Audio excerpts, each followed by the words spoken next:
अम्मा ने देखा कि छोटू का पैर खटिया से नीचे लटक रहा है। छोटू के लिए खटिया में जगह नहीं थी। रघुवर पता नहीं कैसे सोता है। रघुवर, रघुवर, उधर सरक कर सो। उन्होंने ताकत से रघुवर को सरकाकर थोड़ी जगह छोटू के लिए बनाई। छोटू के लटके पैर को खटिया में रखा तो छोटू ने फिर पैर लटका दिया। इससे तो अच्छा था छोटू जमीन पर सो जाता, खटिया से गिर ना जाए। अम्मा ने सोचा। छोटू, नीचे जमीन पर सो जा बेटा। अम्मा ने 2-3 बार सोने के लिए कहा। छोटू नहीं उठा, पर रघुवर प्रसाद को नींद में लगा कि अम्मा उसे नीचे सोने के लिए कह रही है। वे उठे और नीचे सोनसी के पास सो गए। अम्मा अरे अरे कहती रह गई। अम्मा को समझ नहीं आया क्या करे। हार कर वे खटिया पर चली गई।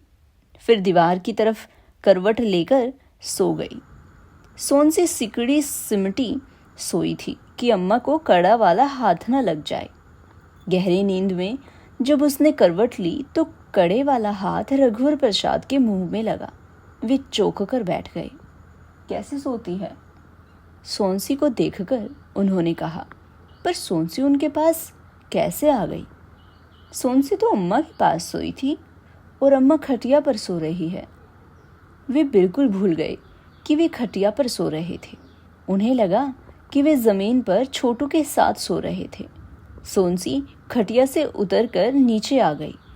छोटू को अम्मा के पास जगह दिखी होगी तो वह अम्मा के पास चला गया।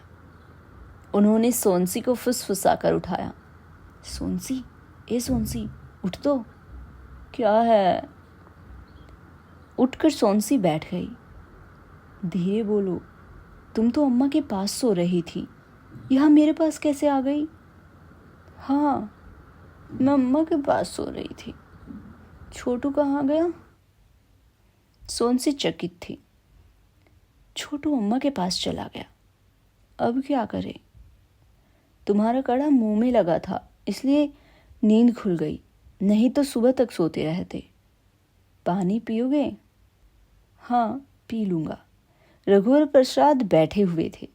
वह गुड्डी से पानी निकाल कर लाई। कड़ी चूड़ियों के साथ न बची, इसलिए उसने ऊपर सरका लिया कि हाथ में कसे रहेंगे। पानी पीकर रघुवर प्रसाद लेट गए। तुम भी लेट जाओ। मैं नहीं लेटती, अम्मा देखेंगी तो क्या सोचेंगी। कहाँ लगी? माथे में। सोनसी ने रघुवर प्रसाद के माथे को छुआ, जैसे स्पर्श का लेप लगाया हो।